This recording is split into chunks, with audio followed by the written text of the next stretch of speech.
Hello everyone, this is Defense Politics Asia, and Israel and Iran is going into a showdown, and I'm going to update you with the latest situation between what happens between Israel and Iran and what is currently happening right now. They are still, for those that are not going to finish watching this, they have not fight yet. So, okay, bye. Okay, so now the rest. So so what happens is that on the 2nd of April, Israel bombed the Iran embassy in Damascus. So the target was actually the Islamic Revolutionary Guard, the IRGC, lead commander called the Reza Zahidi. So he's the target, and this target, uh, this guy this guy was killed. This was the aim. This was the target, and it's not just he died in that airstrike. The airstrike also hit his deputy, Brigadier General Muhammad Hadi Haji Rahimi. So this airstrike happened within Damascus itself, in the northern, in Damascus, basically in Syria's capital. So this, of course, triggered a lot of people because it's hitting an embassy, it's crossing lines. And yeah, there's a lot of justification. We also talked about this during the DPA open mic. So it's really up to people how they want to think. So the Syrian Ministry of Defense announced that the strike was actually was done by the Israeli F-35s.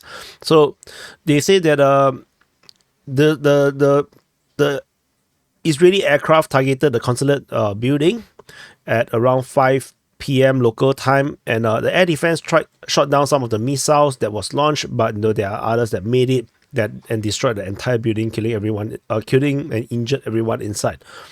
Of course, they claim that they shot down missiles, but no, I'm not so sure. No, I'm not so sure if they actually did. So whatever it is, this is also the Iranian ambassador's place of residence, so he was very triggered. I think he's actually pretty shaken because he might be in the building and he might be dead. So the Iranian's army chief, basically Major General Yahya Rahim Safavi, basically says that none of the Israeli embassies are now safe. Now this is on the 7th of April. So, and according to certain reports, media reports, Israel has closed down 28 embassies in the region. So it's in the region in the Middle East. It's not the entire world. I do saw on Twitter some people claim that all the embassies are now closed or affected or temporarily closed. It's not true. So so this guy said that he vowed a regretful slap on Israel. Sounds exactly like what Hamas did, and I'm quite sure Israel is full of regret right now. So anyway, but this guy said that he have to wait and see what happens because they are still weighing their options. The fact that they need to weigh their options is because there is actually no good options. To be honest, there is actually no good options for Iran.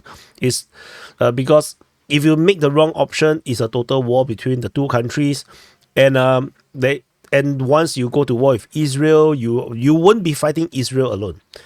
As per Russia has found out, when they go to war with Ukraine, they are not fighting only Ukraine. So anyway, according to the media report, as per mentioned, 28 Israeli diplomatic missions in West Asia has been closed in recent days. So, and the foreign minister of Iran also made statements saying that Israel will be punished for its airstrike. And so he spoke this in Iran itself. In Syria itself, as they are now inaugurating a new site for the Iranian consulate service in Damascus. So because the previous one was flattened by Israeli airstrike, so they are now inaugurating a new one. So let's see how long this building can stand, because I got a bad feeling that Israel don't really care. So, and then what happened is that Israel then strike Syria on the 9th of April again. So the Israeli warplanes struck a Syrian military position in response to rocket fire on Golan Heights. So this strike came despite that the Russian military has deployed rather, to be more accurate, military police at the Golan Heights front lines between Syria and Israel. So in terms of location, if I where is it? Oh, okay, so I got lost. Okay, so these two locations, this one and this one, these two locations are where the Russian forces are deployed. Basically, it's along the border on two different points. Particularly is this one. This one is exactly at the Golan Heights. However, the Israel didn't seem to care that much. Basically, they still strike at this location over here. So yeah, so basically, so let me, and in the latest information is that Khamenei, the supreme leader of Iran, basically broadcast, put a remark on the national TV saying that they attacked, the Israeli attacked the consulate area, which is just like attacking Iran itself, which is actually true. Embassy grounds is basically sovereign grounds. And so he said that this evil regime must be punished, and it will be punished. But of course, he didn't say how they will be punished, because I'm quite sure that they are still pondering, what's the best option, and still thinking about it. And based on some media reports, there is some claims that the Iranian state TV accidentally published a news, I think maybe it's an article, saying that they have closed the airspace because of some military exercise, and then the article was allegedly deleted. I cannot verify this. I saw an article by Fox News talking about it, but because it cannot be verified, it could be just false news. So the past 24 hours, there is a lot of hype because of Khamenei's statement. Israel has responded, saying that if Iran strike them directly inside Israel, Israel will hit back against Iran within Iran itself. So it's still a war of words right now, but the media is hyping it up, and the United States have said that if Iran attacks Israel, US will attack Iran. So this is the current game of chicken right now. And for Iran, again, there is no good option. The last time this thing happened, under the Trump administration, where they killed off the previous commander of the IRGC, Iran basically launched missile strikes, ballistic missile strikes into Iraq, onto US military base, but they actually gave a head up to the Americans to evacuate first.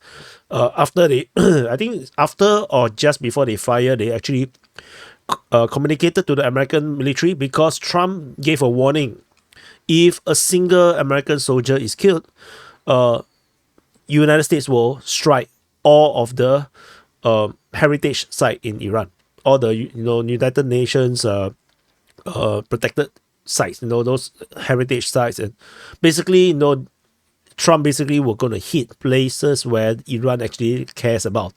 So in the end, Iran got kind of chicken out and basically tells the Americans when they're going to fire. So they save face. They managed to launch the missile strikes on the American bases in Iraq, but they also avoided killing any American soldiers. But despite not killing any American soldiers were actually injured, because they got shell shocked, because the explosion was actually rather huge. So that was then. Current situation, if you talk about Israel and Iran, it is going to be the same thing. And now you have an even more unpredictable president in Joe Biden. Trump was already considered very unpredictable, although it was very predictable for me. But Biden will be a bit more unpredictable, in my opinion, because Trump was consistent. Biden is not consistent. Biden, on one hand, condemns Israel for Palestine, and then on the other hand, confirms ironclad backing of Israel against Iran. It is totally random. They wanted to support Ukraine, but they're not giving enough to Ukraine. So it's unclear how the Americans will behave. Like, they allow the Houthis to continue to shoot fire at ships, but they can't really do much other than airstrikes.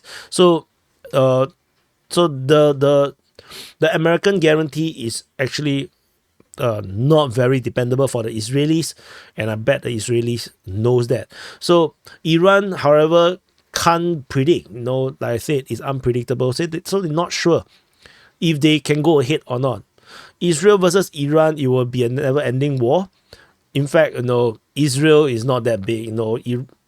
Iran is also too far away. They can't really conquer Israel. They can create a lot of destruction within Israel by firing a lot of ballistic missiles. But the thing is, whether these ballistic missiles can be shot down by Israel is another question, because nobody ever fired this kind of missile at Israel. So we do not know.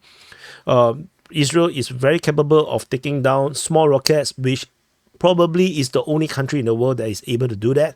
So with the Iron Dome technology, I'm not sure the Americans actually have the kind of, I know the Americans sell them the ammunition, but I'm not sure they have the kind of platform or the capability or training to do it. So Israel currently is the only one that have that capability. But ballistic missile is another thing altogether.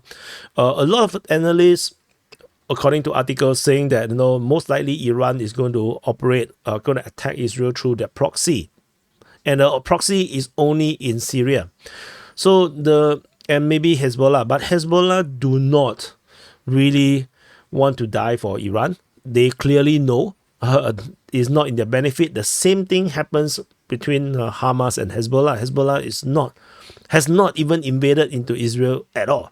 They only fire token missiles and rockets just to show solidarity, but they know it's not in their benefit to attack Israel, which is why, as I mentioned before, half a year ago when the conflict first broke out, I already said Hezbollah will not. A lot of people hyped about it. I am right. I told you guys it's going to be the case. It is the case. The same thing is going to happen right now. Hezbollah is not going to do much for Iran. It's not worth it for them. So, and then it will just give Israel another excuse to conquer more land or kill more people. So this is not going to happen. And so this is the current geopolitical situation right now between Israel and Iran. There are still other things between Iran and relating to the Palestinian conflict, but maybe I will do another video on that. Basically, for those that might be interested, in case I never have covered it, the Fatah party, Abbas, basically the leader of the Palestinian Authority, condemned Iran for meddling with internal Palestinian issues, accusing Iran from trying to spread chaos in its own country, its own territory, and basically he made a statement condemning Iran, saying that whatever chaos that Iranians are trying to do in the Palestinian internal arena is only benefiting the Israelis. So basically that is a statement issued by Fatah. And so they say that they will not allow their sacred cause and blood of their people to be exploited by suspicious plot that has nothing to do with them. So this might be a statement coming out in relation with the bombing by Israel on the Iranian embassy, and maybe Iran was trying to get the Palestinians to do something, and then the Palestinian Authority basically called it out and say that this is bullshit. There's nothing to do with them. So this is the current situation. I will probably take a look at the Palestinian and Israeli issue soon, particularly coming to the Israeli-Hamas war. I haven't reported a long time about it because a lot of people don't like the reality, but I can talk about it maybe in a fact check style. I will fact check my own statements and then I will let you know, and then you can judge by yourself, did the things that I said came true or not. Anyway, thank you for watching. Press the like button, subscribe. I'll see you guys in the next update.